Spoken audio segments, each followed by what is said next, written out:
Selamat pagi Bapak Ibu sekalian. Pada hari ini saya akan menyampaikan presentasi tentang aksi nyata Merdeka Belajar di platform pelatihan mandiri Merdeka Belajar.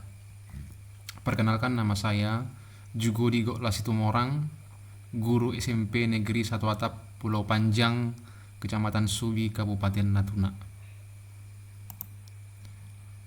Adapun prinsip-prinsip pembelajaran Merdeka Belajar adalah learning is open, learning is social, learning is personal, learning is augmented, learning is mobile, learning is multi-represented. Jadi pembelajaran itu bersifat terbuka, sosial, langsung pada pribadi, dan pembelajaran tersebut bergerak dan menghasilkan banyak produk. Kemudian mengenai Merdeka Belajar.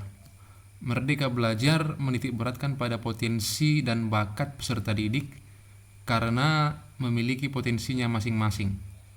Manusia adalah makhluk yang memiliki jiwa, yaitu cipta, rasa, dan karsa.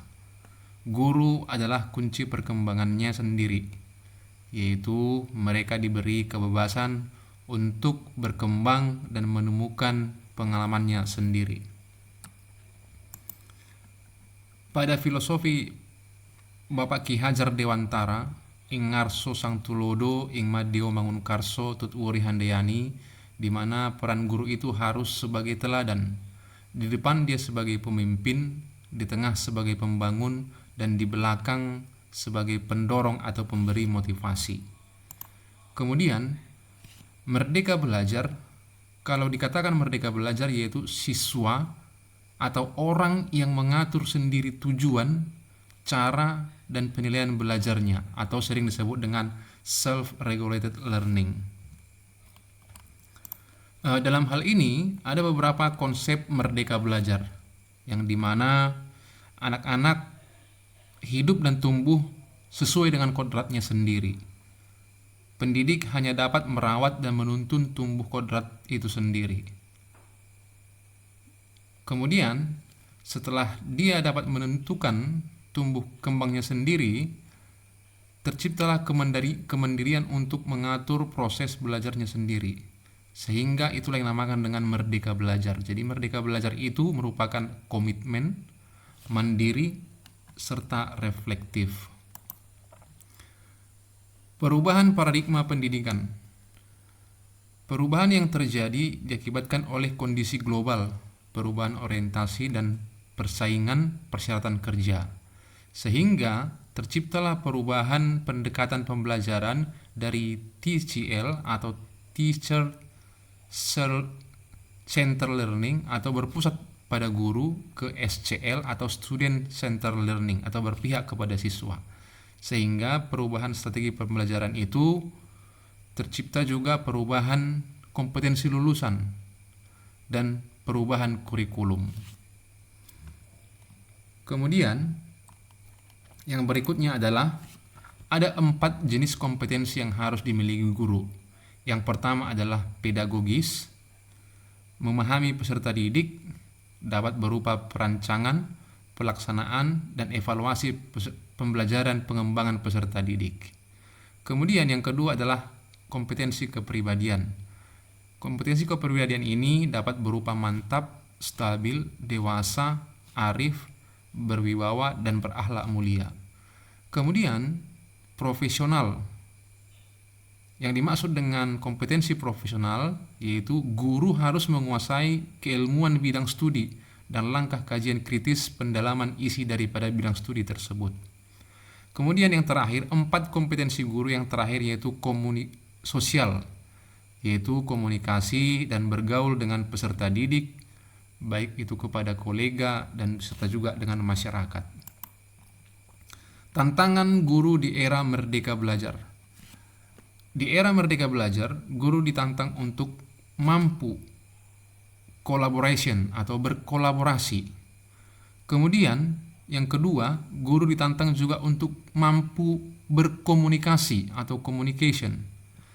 Yang ketiga, guru ditantang juga untuk critical thinking and problem solving atau berpikir secara kritis serta mencari solusi pemecahan masalahnya.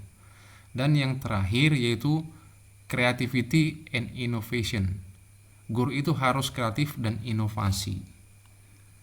Inilah tantangan guru ke depannya di era merdeka belajar. Dan karena tantangan tersebut, guru harus memiliki kecakapan tersendiri, di mana kecakapan pendidik itu karena setiap guru harus mengupgrade pengetahuannya, di mana setiap pendidik harus memiliki kecakapan seperti soft skill dan hard skill. Contohnya adalah public speaking, ice breaking, storytelling, parenting, dan pengolahan kelas yang kreatif dan cerdas, serta guru juga ditantang untuk bisa melakukan pembelajaran dengan menggunakan teknologi. Ada 15 soft skill guru di era merdeka.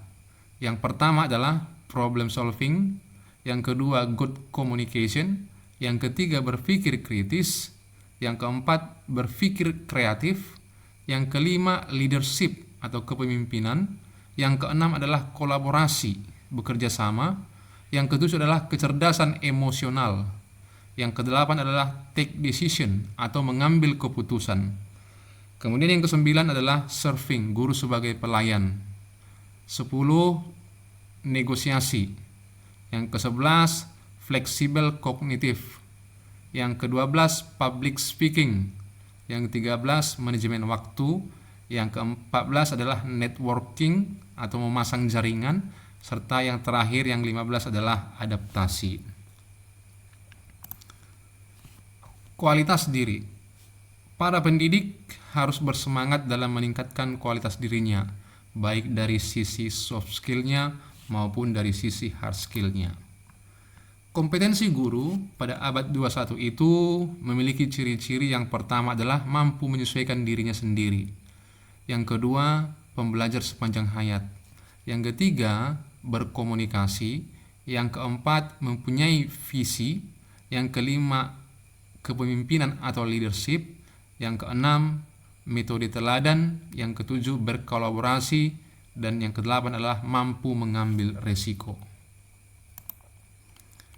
Pendidik sejati tidak berhenti belajar. Mulailah mendidik dari diri kita sendiri menjadi pembelajar. Nah, rencana inspiratif ke depan di dalam Merdeka Belajar, kita harus membuat tahap-tahap perubahan untuk pendidikan ke depannya, baik itu perubahan dari segi soft skill, hard skill, dan planning ke depan, seperti want, harapan, visi atau target ke depan. Kemudian do, upaya selama ini yang telah dilaksanakan. Yang berikutnya adalah evaluation atau berupa refleksi. Serta yang berikutnya, yang terakhir adalah planning. Planning itu dapat berupa rencana tindak lanjut. Apakah perbaikan, apakah peningkatan, apakah pengayaan yang dilakukan oleh guru terhadap metode-metode pembelajarannya serta lingkungan sekolahnya. Demikianlah Bapak Ibu yang dapat saya sampaikan pada hari ini, di mana topik dari Merdeka Belajar dalam aksi nyata platform Merdeka Belajar dari SMP Negeri 1 Atap Pulau Panjang. Mudah-mudahan dengan penyampaian aksi nyata ini dapat menambah wasana dan menambah wawasan seputar Merdeka Belajar. Lebih kurangnya saya mengucapkan terima kasih dan sampai bertemu kembali.